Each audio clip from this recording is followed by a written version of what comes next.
Okay. Just like I said earlier, I didn't really have much of.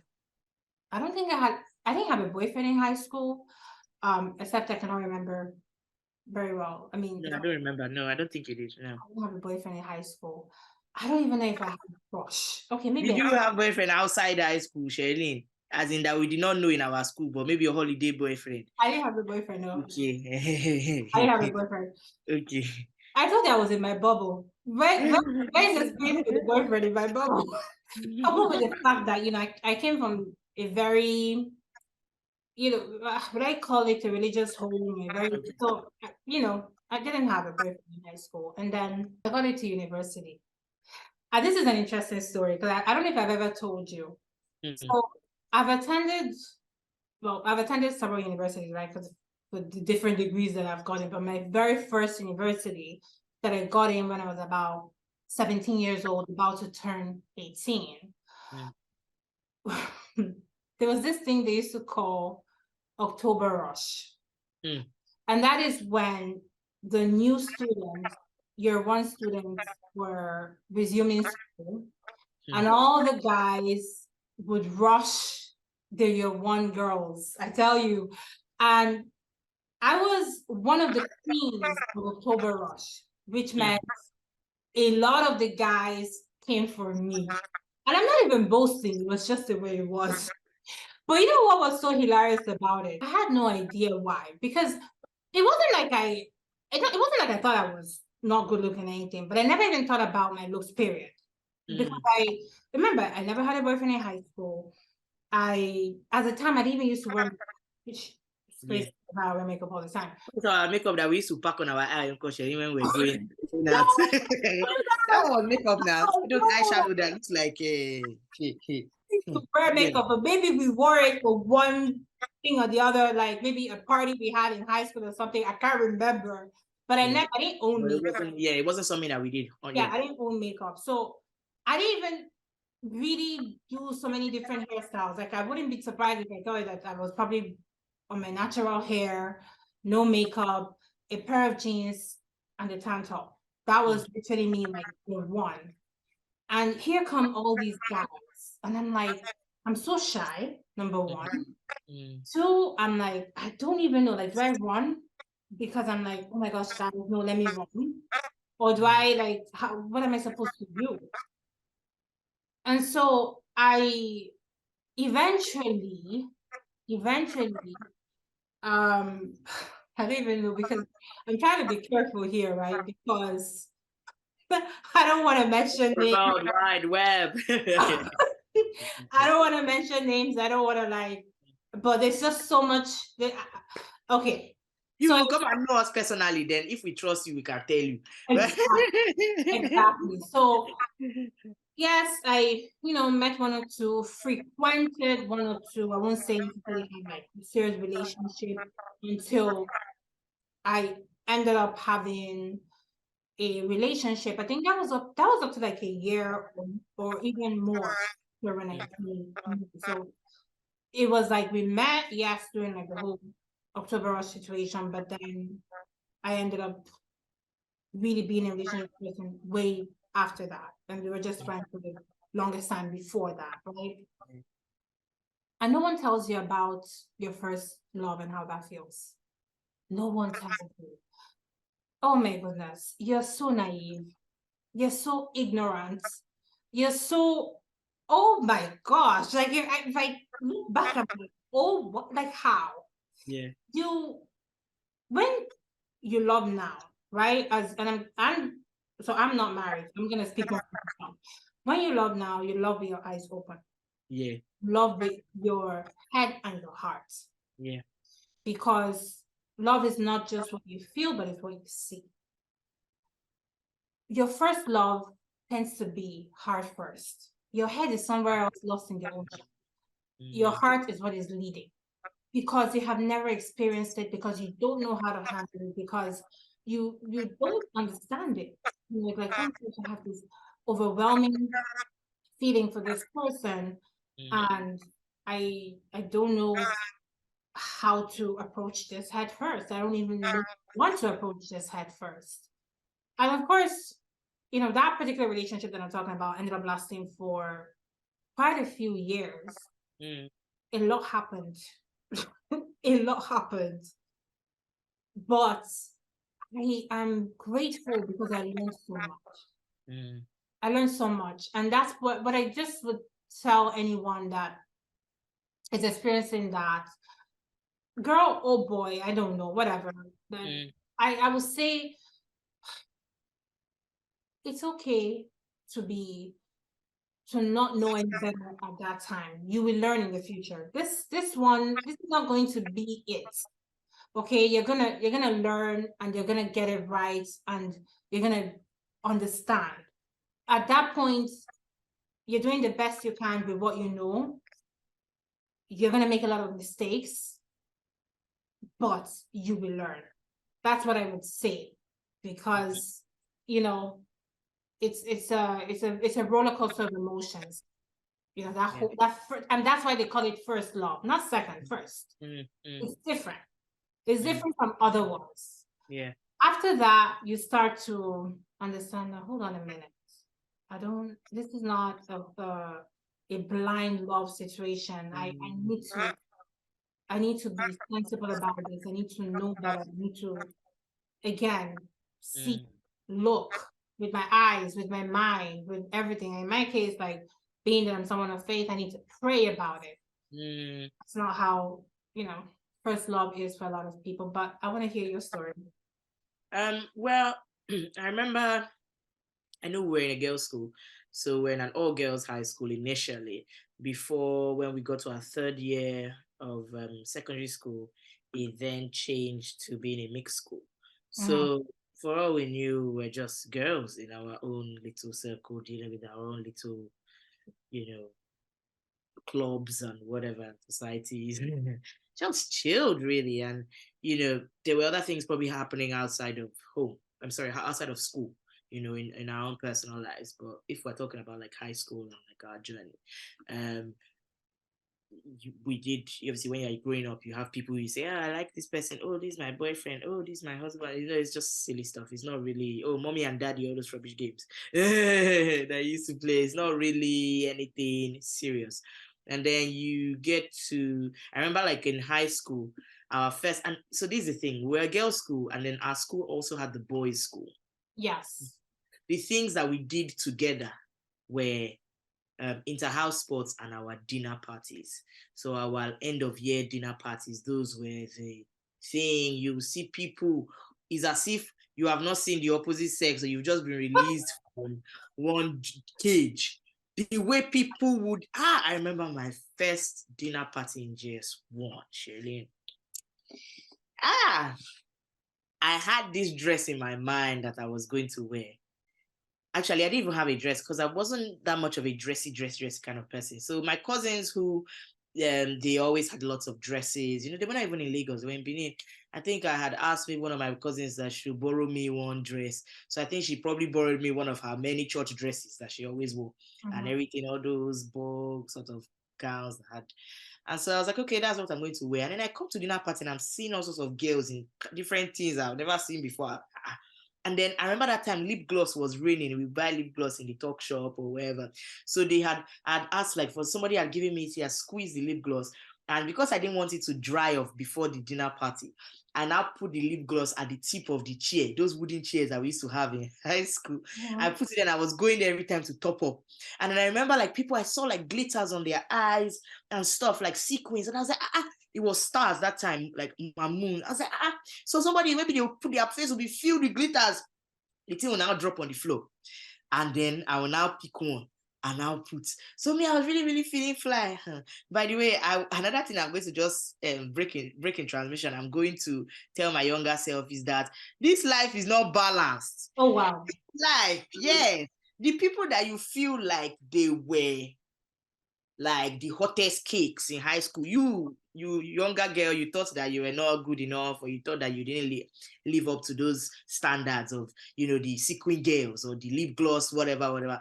Girl, lots of them, I don't really know where they are now. Neither do I. Letter to my young self, you're a mom. You've got boys. You've got like Living the life.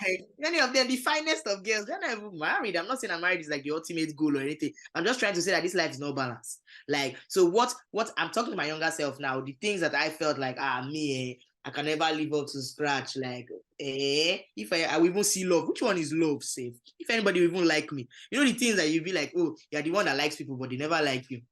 Those kinds of things. And I remember that day, that night, there were boys I knew from primary school who had come to our secondary school. But I just remember being really, really shy and like, oh my God, like I'm just used to always seeing girls, not at home, like in school setting. And I wasn't in boarding house, I was a day student. But now that the boys have come, oh my God, what do I do myself? Hey, Sherry Lim, a guy that I knew from primary school, that we were friends in primary school, comes to dinner party because again, he was from the boys' school. And he was like, I cannot tell you how I wanted to enter the ground. I picked my thing. I was hiding. And they said it's time for dance. Come and dance with boys. Shelly, I did not want to wheel. I went to toilet to go and hide. It was night. Anything could have happened in that toilet, but as in some spider or whatever could have caught. I don't know. But I went to go and hide in one of the classrooms. I was like, hey, the boys are here. What do I do with myself? Hey, like I had no concept of, do you get? And we now have a mixed school, and it's like, oh my God, you're now with boys. And I remember, horrible stuff. I think I liked people again, back to the scenario of liking people and people don't like you. And I can never forget, he's actually a mutual friend of ours now, Shirley. I liked this guy. Was it him? I think it was him. I can't remember. My memory is so blurred from all these things. You don't see life. But maybe it was him. I think it was. And what did I do? I really liked him that I drew like a picture. Maybe I wrote a letter to him, and he was going back to the boys' hostel. Yeah, he was going back to the boys' hostel. And then I went to this was JS3. I went to the boys' school bus, and then I went and I handed him the letter. And everybody was hailing. All the boys were like, yay, she likes him. And I felt very silly because he didn't like me back. He liked somebody else. But I don't know why I liked him. And I think I liked him because there was one boy on my street that looked like him. And it was just weird. So in my head, I was there thinking that he's our mutual friend now. Like, I don't even know if he remembers or not. But like, in my mind, I was there thinking, like, what am I even doing? Like, this was me. And then I remember that day, our parents would come and pick up. My mom now comes to pick me. Hey. And my mom comes to pick me literally at the time that I've just handed the letter over in the school bus. And all the boys are like, yeah. And I was like, hey, my own is finished. And I was always very, very quick to go and be gisting my mom about other people's stories. About this one, come and see this one, what they did. My mom would say, what of your own? What? I said, no, nothing. I mean, I was there handing letters. So in my head, maybe I thought that was love. Maybe I thought I really loved someone. I didn't really know. Moving on to higher senior school, there were new students, that came, and there was another new student who came, and actually, initially, I didn't even like the person. I wasn't really, forced about the person. But human beings, let me tell you about human beings. The thing that you don't want, and my kids do this a lot. The older one of my boys, he has finished playing with a toy. He will keep it. As soon as the younger brother goes there, he has forgotten about the toy. He's not interested in anything. All of a sudden, he wants the toy. He's screaming, crying, causing a scene, and I'm like, it's not. You didn't get it. As in, you didn't get it first. You are doing something else. Like, you moved on. And this was literally the exact scenario that happened. Senior school, this was after the incident. Some other new guy comes, and the guy liked me or he fancied me, and I wasn't having it. I was like, no. And the next minute, we are midterm break or half term, and what do I hear? Oh, all of a sudden, this guy is seeing that I've not given him any eye. I've completely ignored him, and I'm not, forthcoming. And then he goes off and he likes another girl. And as soon as I hear he likes that girl, oh my days, I like him. No mistake. Or did you like him all along, but you were just like him? I made it very clear. I used to laugh at him. I used to make fun of him. I used to be like, please, the people that they don't like me. So yes, you get a taste of that as well. In my head, that's what I used to say and stuff. So when I now hear that this guy likes this or that baby, I'm like, what? You boss like me, you want to continue liking me? No. And then I took that matter so personally. I called him, I chased it down up until, dated for X amount of years, and until, I relocated, life happened. I was just like, no, what really happened there. And I remember I used to be so vocal. In fact, I don't even know if that one was even real love, because I used to be very, very open about how I can't marry this kind of person. No. So what was I doing there? Like, what was I actually doing? When I remember to the extent that in the boarding school, in hostel, this was senior school. So I joined boarding school in senior school. At our prep table, I was there. So I'm Benin, and the guy was, from another tribe. And all of a sudden, people that were from his tribe as well, they were sat on the prep table, we were all together. I don't know what people were gisting about. All of a sudden, I decided to make it clear that night, fateful night, that I cannot marry this guy, something. He's violent, and he's this and he's that. And in fact, I don't even know whether people from that place are even, boom, these girls carry the thing and go and tell him the next morning. Get mind is still to be having. I went through a lot. I mean, all sorts of things, from infidelity in rubbish childhood relationships to things that you just. And I was in all these things. I was like ready to walk out a lot of times. But I'd already walked out many times. I would just move on. I wouldn't really care. One or two times, my heart would be. Other times I'll be like, I beg. In fact, to the extent that he's the one that will be crying and begging. He's the one that will be telling people to come, and I'll be thinking that way. Initially, I felt like I don't really liked you like that. What's the problem? But yeah, like, moving on. They told the guy that this baby's not interested in you. He came, he asked me. He said, "Oh, did you really say that?" I said, "Yeah, I got married." Well, I think I just feel like all along, I just knew. So just speaking to viewers again, just like Shelly did, all along, I just always had that something in my mind that what love is something you cannot it transcends what you can imagine, what you can actually think. Like, just think about Christ's love. Like, we don't even deserve a lot of things that God does. Like, you said, oh, the husband and wife should be like, Christ and the church. He washes her with the water of the word. Like, things that and in our video that will probably come out first, maybe before this one, I don't know which order Shelene's going to I haven't decided yet. Yeah. But the other video that we did was sort of just Christ showing me what true love is through my spouse and who I and it was so evident of him and almost like Christ being embodied in my husband, that kind of thing. And I just knew I had a sense. Very deep. What you just said right now. Yeah. I had a sense of, I know that none of these things are love. None of these things are, and I always knew it. And I was, on the day that maybe I'm happy go lucky, I will say it out loud and I won't care even if the person hears, because I always knew that this is not the standard. I just always knew, and I feel like that's what helped me. That's what kept me. Excuse me. And no matter how many situationships, stroke, friends with benefits, or just relationships, or whatever you want to call it, whether the benefit is food or buy me burger, just to have Valentine's Day gift. I don't like you, whatever benefit it is. I just always knew that when I saw love, the thing will break me. As in, I will not even be able to say this one. I knew that it would need to be a completely different dimension, total 360. In fact, I'm sorry, 180. Everything. So yeah, basically it's a journey through love. Watch the part 2, which is the other video. Yeah, to part 1. I haven't decided yet. But yeah, that's the journey. Yeah. Well, in a nutshell, because obviously there are many loopholes, but yeah, in a nutshell. I also do want to say that I don't want to discourage people, like maybe, teenagers or people in the early 20s that may be experiencing like first love. I don't want to say, listen, it's not going to work out. It's not going to be good. Like, sometimes it does. I think what we're just trying to say is first love is different from other loves you will experience in your life. And sometimes it works out, sometimes it doesn't. But the bottom line is it tends to be more of like heart first, and then head, like I said, is lost somewhere in the ocean. But I don't think that love should ever be like that. Love is a combination of emotions and logic. What me of today would always say.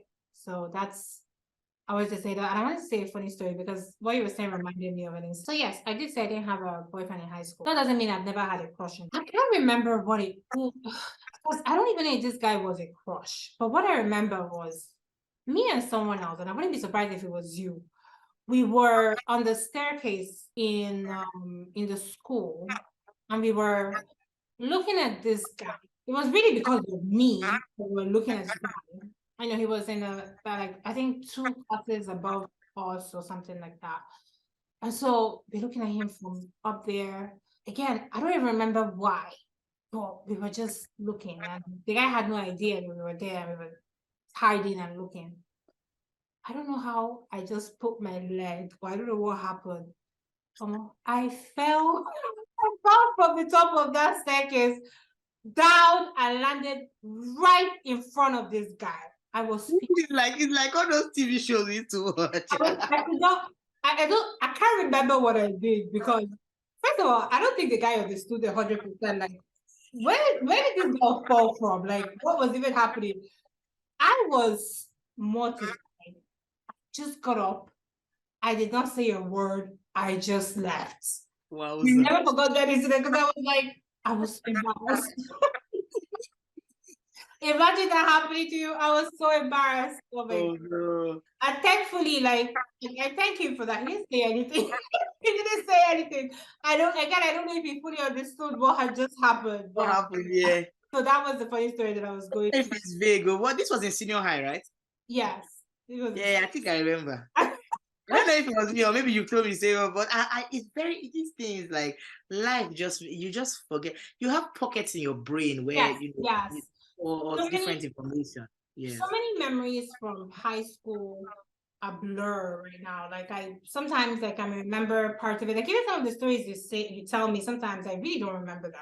And it's funny because we were there together, but I'm like, I can't remember. Or I have an idea that it happened, but I can't even remember what happened or things like that.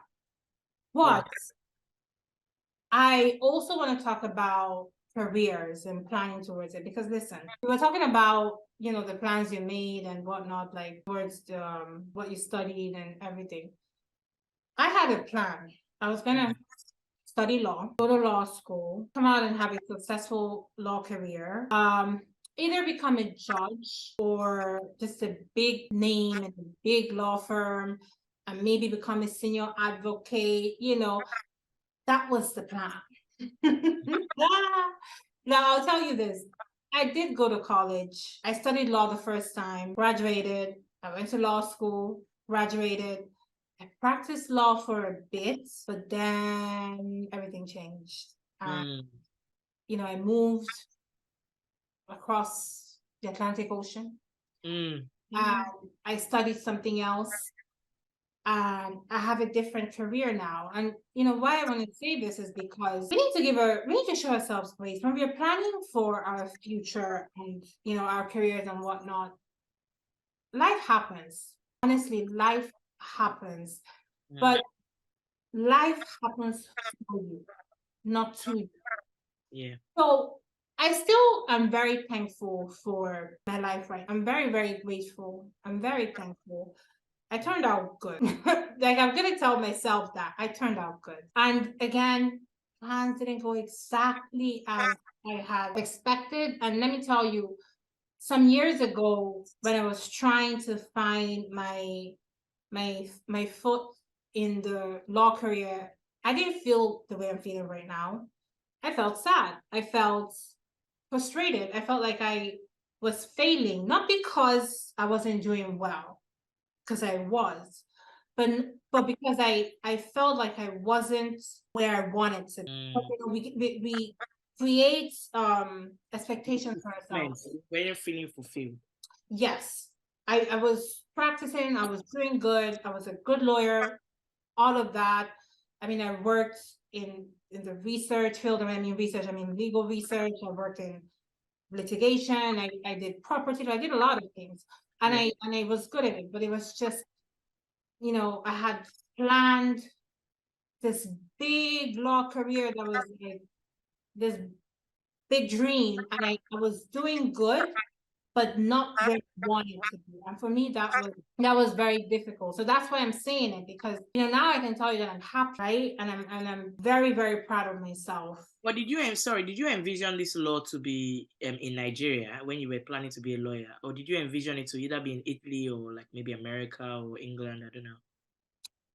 I won't say that I envisioned it to be in Nigeria at the beginning, but then eventually when I went to law school in Nigeria, I was I'll practice here, and I'll also take the bar in some other countries and also practice there. Like, I had this whole big dream of like being an international lawyer.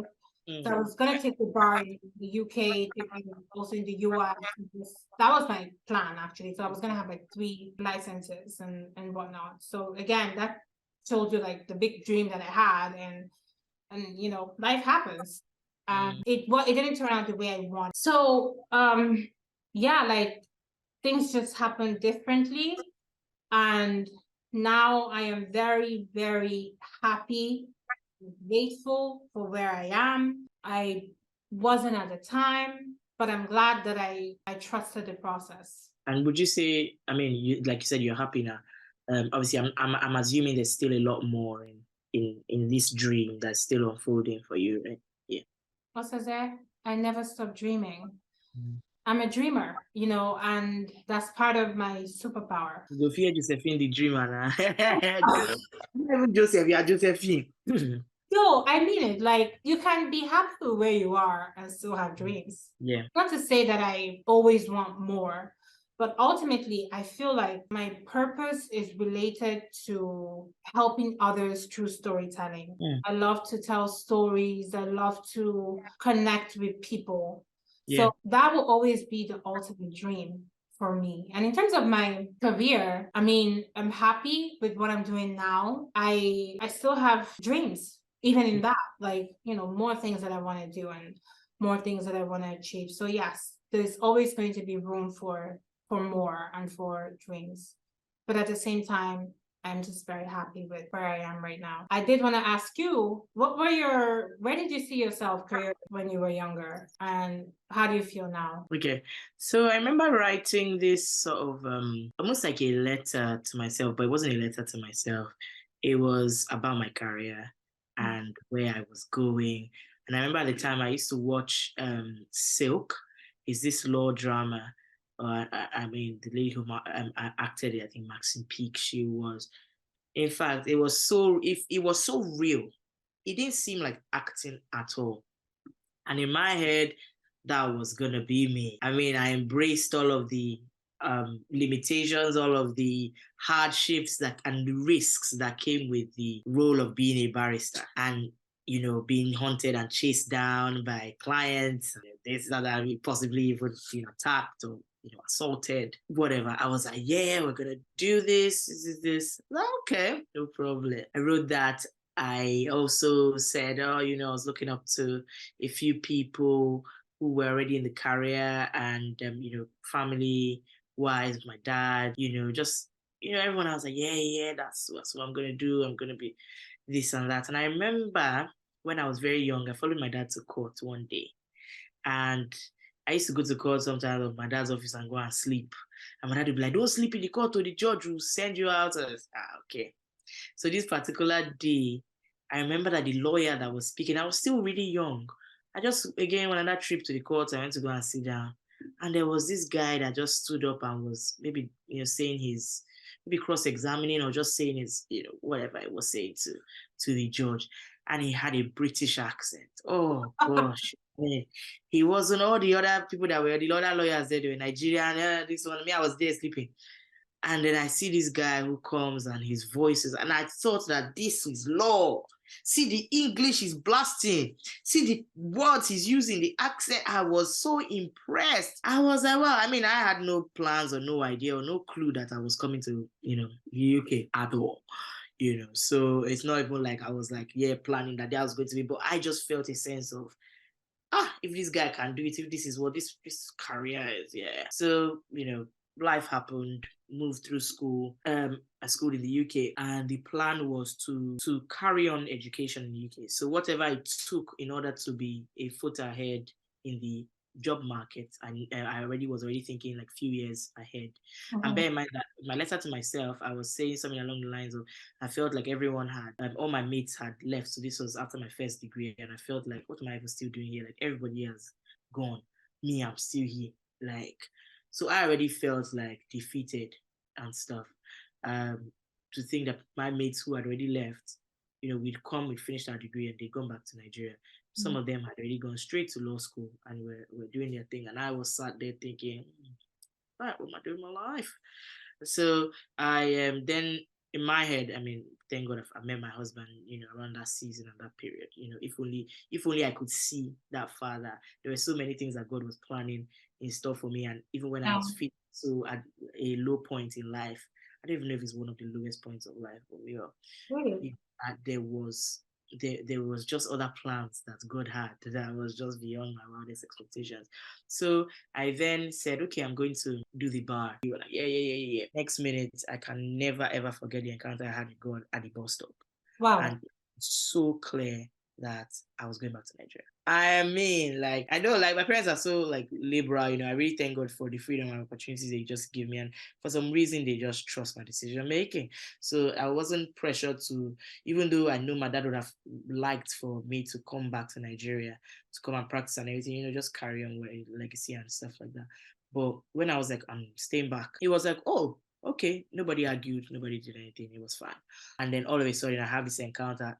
Few months before I'm due to come back, I was packed up, ready to come back. Law school, I had my plans, boom, boom, boom, here, there, do this one, do that one. And I'm like, you gotta go. Sorry, I wasn't packed up. Sorry, my plans were, become a barrister here, join Inns of Court, filling out the form. My friends who I was filling form with were like, yeah, where have you gotten to? Where have you got? All of a sudden, I go and tell them that, guys, I'm leaving. They're like, what are you talking about? We are going to bar school together. That's my friends here in England. They were, they're English. A few of them were English by origin. And I was just, it's almost as if I just made their whole world crumble. In fact, to the extent that one of my friends told me that she wanted to follow me to come to Nigeria. And how can I leave her to do it? I was like, you cannot survive in Nigeria. I mean, I cannot be responsible for you. You are not even black, so let's start with that. Wow. But what do you mean? You survive in Nigeria? I was like, the first one that will hit the mosquito will first bite you. I said, babe, like, I grew up there. I lived there. This is my house. It's my home. Yes, I have schooled abroad for a bit, but I never lost touch with base. I was always home most times and stuff. And so that it was almost like the trajectory changed. And someone who was here had already amassed a lot of experience, in the sense that if I was even supposed to pursue that route, the route that seemed so difficult for a lot of people, even whether or not you are British born, or you are, a pure Caucasian, or whatever it's so hard. Like it's like that all around the world.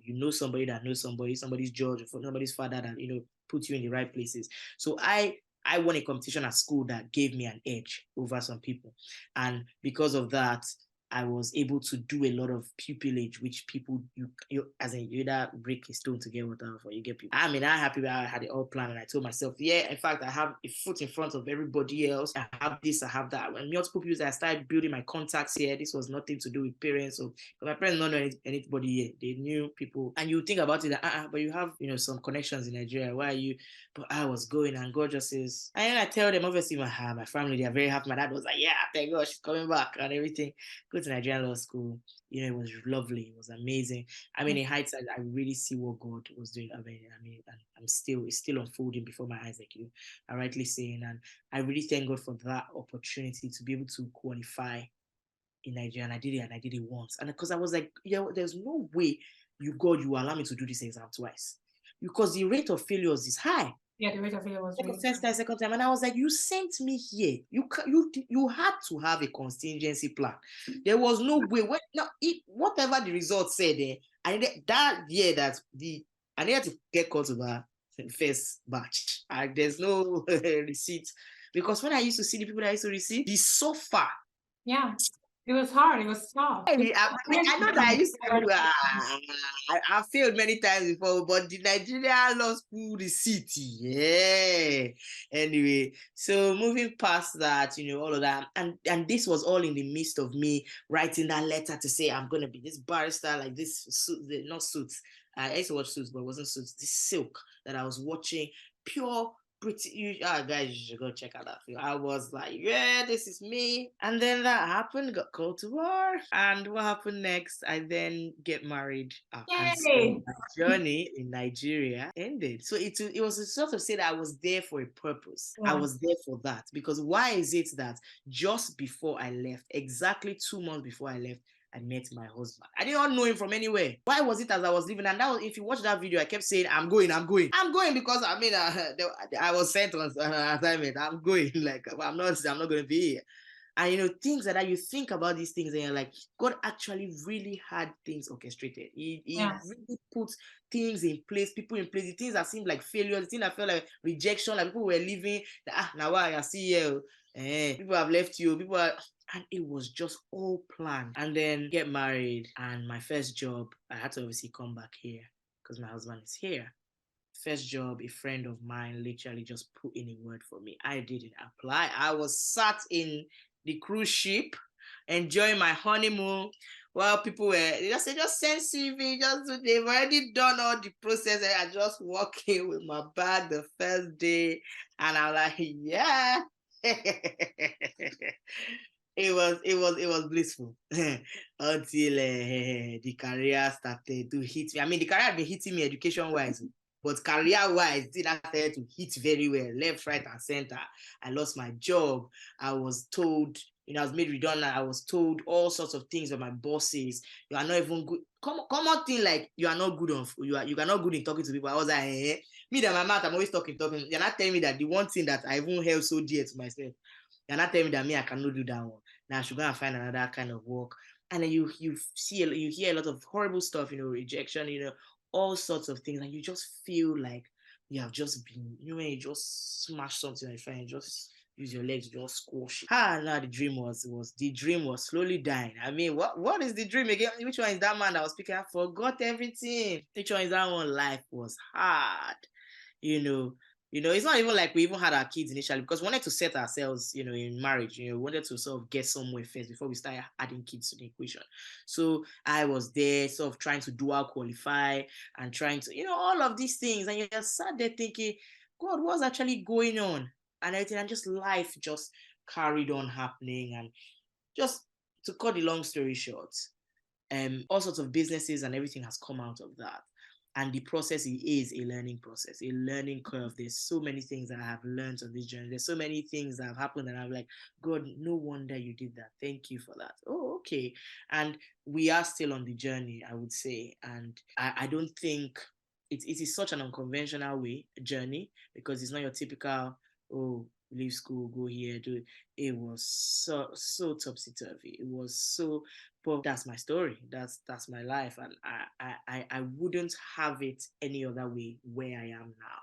I would not have it any other way. God has been extremely good.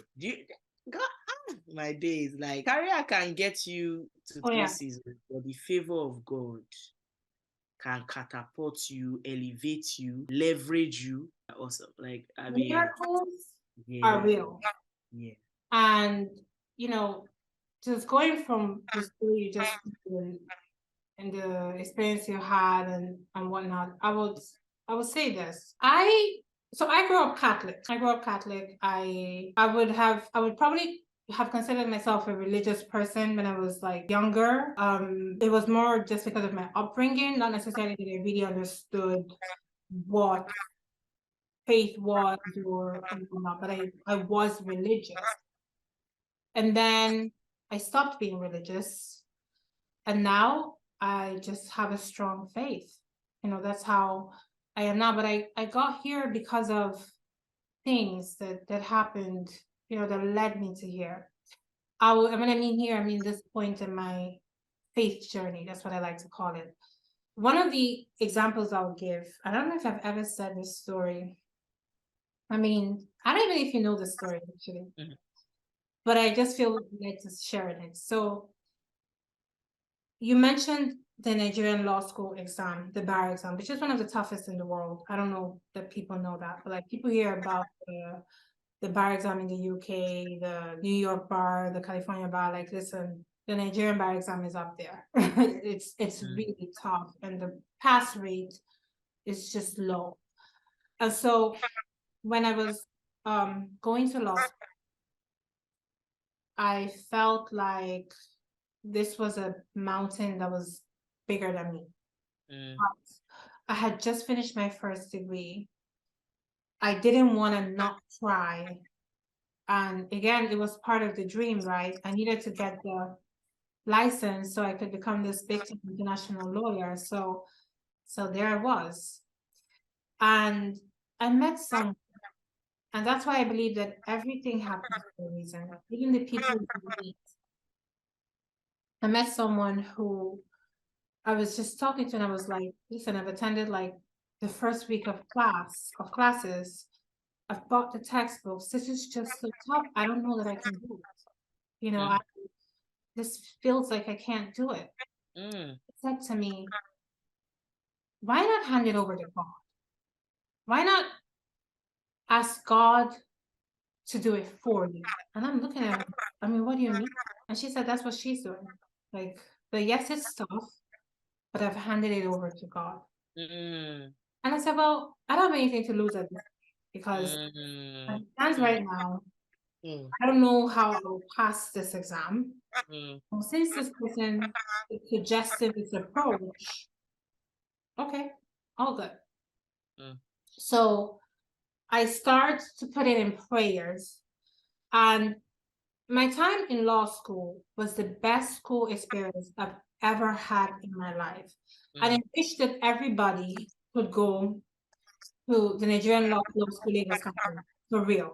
It's not just about like the story I'm about to tell, but also just the people that I met and the things that we learned. It was a beautiful environment. But back to the story. I go to church every day for that period of time. I start to go to church every day, and every day that I would go to church, I would pray for God to help me to pass the bar exam. I joined societies in the church, which I wasn't part of before. It was all because what I had promised God was like, I'm going to pray this whole year, and I'm going to dedicate my time to you, like be part of societies in church, go to church every day, do work for you, everything. All I ask is that you do this exam for me, that you help me pass this exam. So let's do this agreement. And I said, I'm going to show up in class every day. I'm going to study for the exam, and I'm going to pray and do work for you, your service. Signed, sealed, delivered. So I do that. The whole of law school, the whole of that year is what I do. Time for the exam. So I was like, I'm not ready. I'm not ready for this exam. Like, I know in my heart I'm not ready. But the exam is already here. What am I going to do? And I'm like, remember, we have a deal with God. Remember? And I'm like, okay. So I go in to take the first exam. So we had, I think, the exam lasted for 5 days, if I'm not mistaken. So day one, I go in. And I had this thing that I don't know what they call it medically. But apparently when you study so much and you don't sleep, your brain can go into a sort of zone where you can't really access the information in your head. So I was looking at the questions. The worst part of it is I couldn't even understand the questions because my brain had gone into that zone, more of answering them.